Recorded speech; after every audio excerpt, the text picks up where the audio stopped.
Assalamualaikum warahmatullahi wabarakatuh. Alhamdulillah, alhamdulillahi rabbil alamin.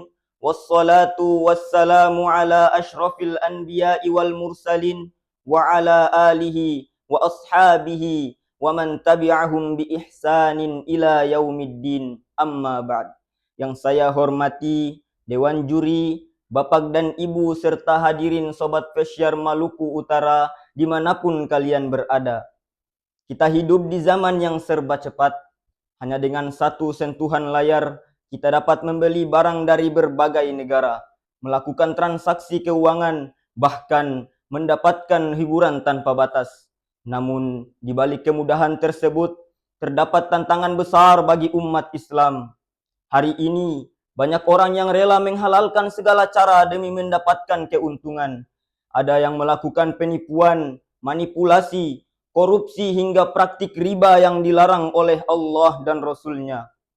Lebih memprihatinkan lagi, sebagian masyarakat mulai menganggap bahwa selama menghasilkan uang, maka semuanya boleh dilakukan. Apakah yang seperti ini diperbolehkan? Maka pada kesempatan kali ini, izinkan saya menyampaikan pidato dengan tema pentingnya gaya hidup halal di era modern. Sobat Fesyar yang berbahagia, saat mendengar kata halal, kebanyakan orang langsung teringat pada makanan dan minuman. Padahal dalam Islam, konsep halal jauh lebih luas dari sekadar apa yang masuk ke dalam perut kita. Halal adalah cara hidup, halal adalah prinsip, halal adalah identitas seorang muslim. Karena itu, gaya hidup halal mencakup seluruh aktivitas manusia, mulai dari cara memperoleh harta, cara bertransaksi, cara berpakaian, cara bergaul, hingga cara menggunakan teknologi dan media sosial. Semuanya sudah diatur di dalam agama kita.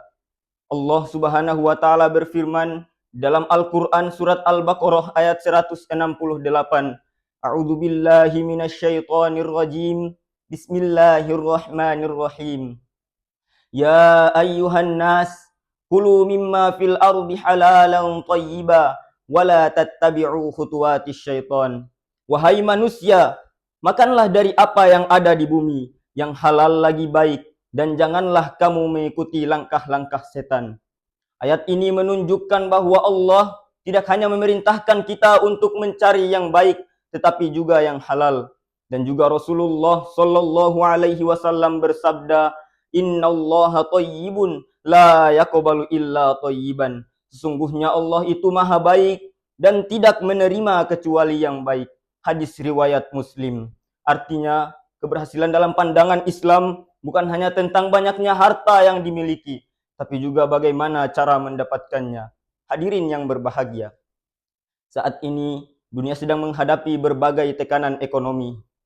Harga kebutuhan pokok meningkat, lapangan pekerjaan semakin kompetitif, dan tekanan ekonomi dirasakan oleh banyak keluarga. Dalam kondisi seperti ini, godaan untuk mencari jalan pintas semakin besar. Ada yang tergoda meminjam uang melalui transaksi yang mengandung riba. Ada yang tergoda melakukan kecurangan dalam bisnis. Bahkan ada yang rela mengorbankan prinsip demi keuntungan sesaat. Namun, seorang muslim harus yakin bahwa rezeki tidak ditetapkan oleh kecerdikan semata, melainkan oleh keberkahan dari Allah Subhanahu wa taala. Allah Subhanahu wa taala berfirman di dalam Al-Qur'an surat At-Tolak ayat 2 sampai 3. Wa may yattaqillah yaj'al lahu makhraja wa yarzuquhu min haitsu la yahtasib. Barang siapa yang bertakwa kepada Allah, niscaya Allah akan memberinya jalan keluar dan memberinya rizki dari arah yang tidak disangka-sangka. Karena itu, ketika kondisi ekonomi sulit, yang kita butuhkan bukan meninggalkan syariat, melainkan semakin berpegang teguh kepada syariat. Hadirin yang dirahmati Allah, mengapa gaya hidup halal sangat penting? Pertama, karena halal mendatangkan keberkahan. Mungkin ada dua orang yang memiliki penghasilan sama, namun yang satu mendapatkannya dengan cara yang halal, sedangkan yang lain dengan cara yang haram. Secara angka mungkin sama, tetapi keberkahannya berbeda. Harta yang halal menghadirkan ketenangan hati, keluarga yang harmonis, dan doa yang mudah dikabulkan. Sementara harta yang haram seringkali menjadi sumber kegelisahan dan masalah. Kedua, karena halal menjaga martabat manusia. Islam mengajarkan bahwa manusia adalah makhluk yang mulia. Oleh karena itu, seorang muslim tidak boleh merendahkan dirinya dengan melakukan penipuan, suap, korupsi atau praktik-praktik yang bertentangan dengan syariat. Ketiga, karena halal memperkuat ekonomi umat. Ketika umat Islam menggunakan harta halal, ketika umat Islam menggunakan produk halal, mendukung usaha halal, dan menggunakan sistem keuangan syariah, maka perputaran ekonomi umat akan semakin kuat. Hadirin yang berbahagia, di tengah derasnya arus globalisasi, jangan sampai kita kehilangan identitas sebagai seorang muslim. Boleh kita mengikuti perkembangan teknologi, boleh kita menjadi modern, boleh kita menjadi kaya, namun jangan pernah meninggalkan konsep halal yang telah ditetapkan oleh Allah Subhanahu wa taala.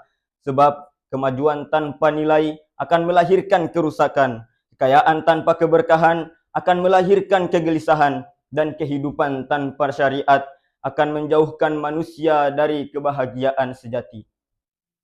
Maka marilah kita jadikan halal bukan hanya sebagai label pada kemasan produk, tetapi sebagai pedoman dalam seluruh aspek kehidupan.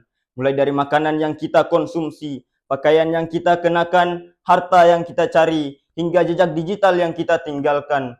Karena gaya hidup halal bukan sekedar tren, tetapi jalan menuju ridho Allah Subhanahu wa taala. Sekian yang dapat saya sampaikan. Wabillahi taufik wal hidayah. Wassalamualaikum warahmatullahi wabarakatuh.